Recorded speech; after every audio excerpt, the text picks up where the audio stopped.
this review for you. Please feel free to fast forward, move back, pause, do what you need to do to understand the material, and you can always go at your own pace with this. I want to point out before we start that there are going to be 3 standards on the test. The first standard being scientific notation, and standard 1 here is going to be in the formative category. That means that there are no retakes on standard 1. For the next 2, standard 2 and standard 3, there will be retakes, and you can retake by standard, but it is quite a bit of work, and so you want to set yourself up for success and study, review, and work hard at not needing to do that. Okay, so scientific notation, kind of a quick review. If we're ordering the numbers from least to greatest, I think that it's easiest to convert them all to standard form so that you can see them as numbers. All right. -3, one way to think about that is it is a small number, and so we know we're moving the decimal place 1, 2, 3 places, and we can fill in those gaps with zeros, right? If it's +4, 1, 2, 3, 4 spots,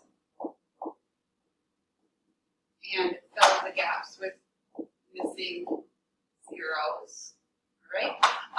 Anything to the power of 0 is just 1. So actually this just becomes 3. That's a plain number. And -1 means that we're moving the decimal place 1 spot.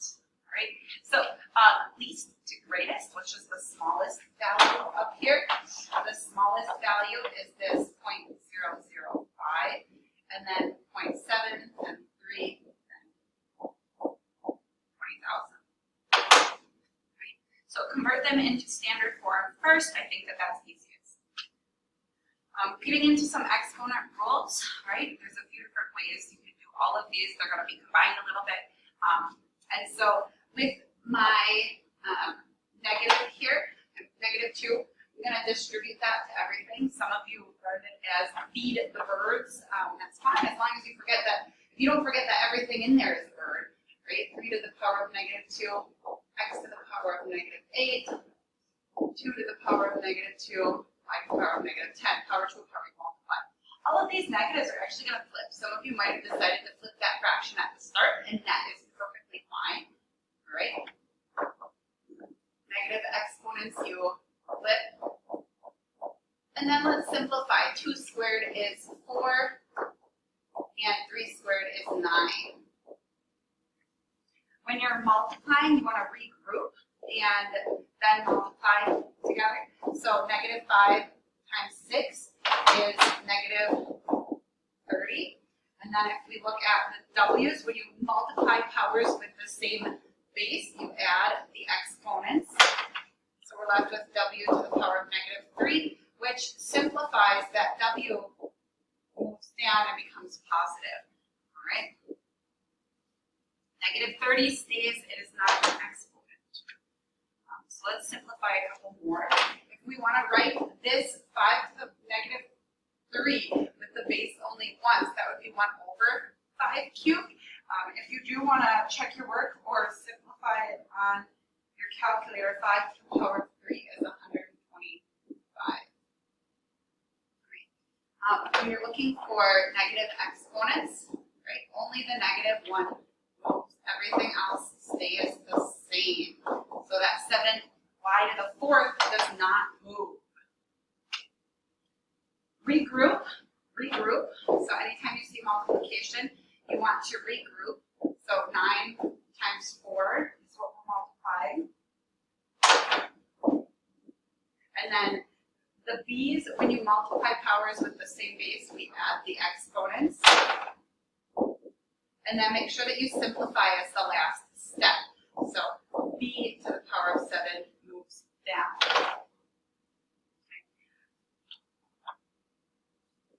We do want to, again, distribute or feed the birds here to the power of 4, x to the power of 4. Power to a power you multiply, so 2 times 4 is 8.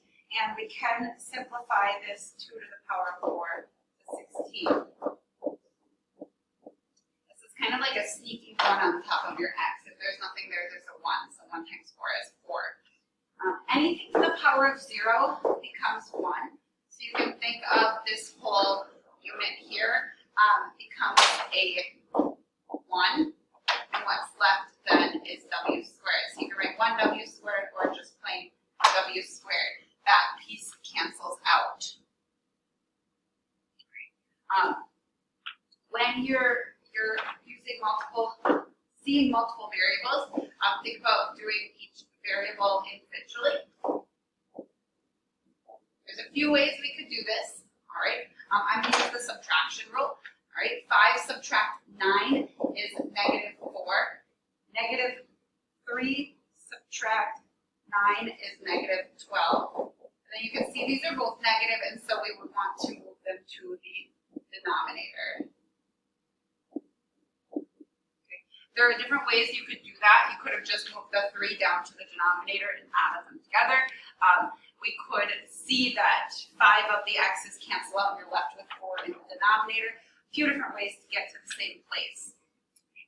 This one is a fraction. Again, you want to make sure that you're distributing this to everything on the inside, not just the top. So power to a power, you multiply. And power to a power, we multiply. You can simplify that 3 to the power of 3 to be 27. You just make sure you're not forgetting anything on the inside. Any number or variable you have to raise to that power. Does the row represent an exponential function? It does not. You are looking for, you ask yourself the question, is x the exponent? So although there is an exponent, it is not x. All right? When you're graphing, you want to make an xy table. Make sure that you include 0. So I like to go -1, 0, 1. Maybe you go with 0, 1, 2. Maybe I'll even plot 4 points just for fun. Okay. And then you can type that in or plug in each x value into the equation to get your output.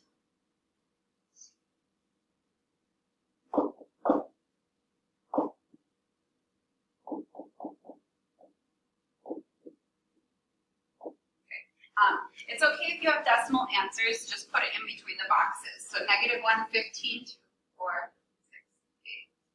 It's going to be up here, 0, negative, my bad. Down here, oh, it's off my page. And then 0, -5, 2, and 1, -1.6, -5. All exponential graphs are a curve, and so you can connect those dots with a curve. So make sure you include the y-intercept. When you're writing equations, all right, the equation itself, I say always circle the start, all right, that's what you need, 34.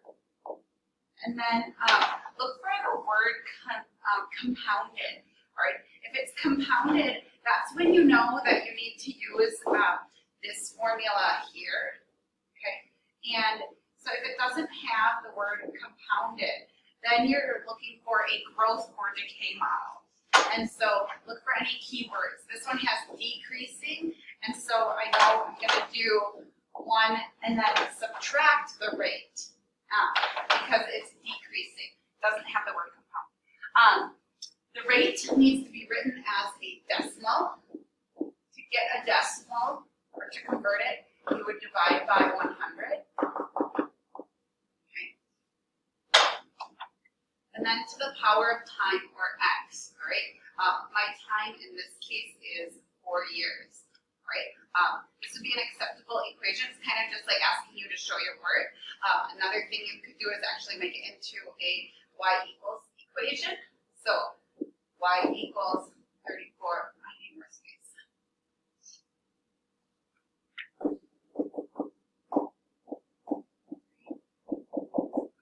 To the power of x, where x is 4. That's what it's asking you. Either one is just fine. It's basically just asking you to show your work. You do want to get an output.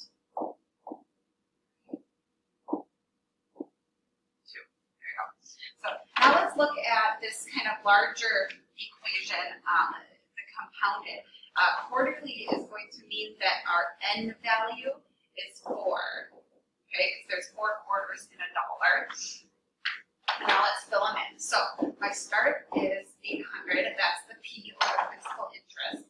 Your 1 plus always stays the same. Your rate needs to be written as a decimal, so divide that by 100. Divided by n. N in this case is 4 because it says quarterly.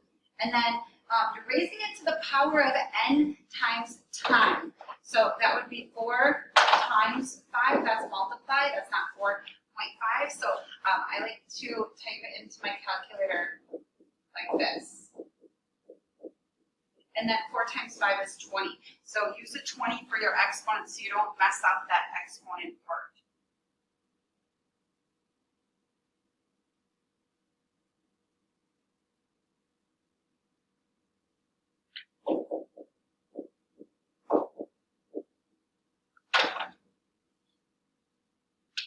All right, last 2. So it's kind of like look and see if you can decide which equation you're going to use when. The key piece is look for that word compounded. If you see the word compounded, then that means that you need to use that that bigger equation. All right. So 500 is going to be 1 plus always your rate written as a decimal divided by n. In this case, quarterly means 4 to the power of n times time. So 4 times, and it's 18 is my time. So again, when you're typing this into your calculator, I do recommend that you do the 4 times 18 first. Some calculators, doesn't matter, but for some you want to make sure that you have that typed in there.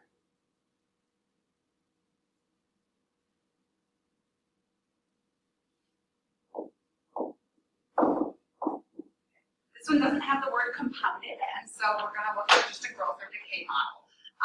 Because it doesn't have that word compounded. So my start is 5,000, and I need to decide is it plus or minus. So let's look for a keyword, and I've started falling.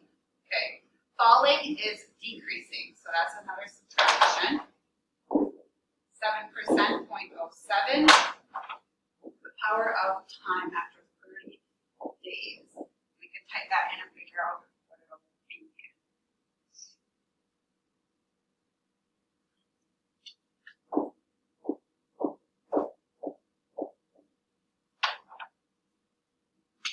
All right, so when you're looking at the practice test, I recommend that you go through and do the problems on your own without notes first.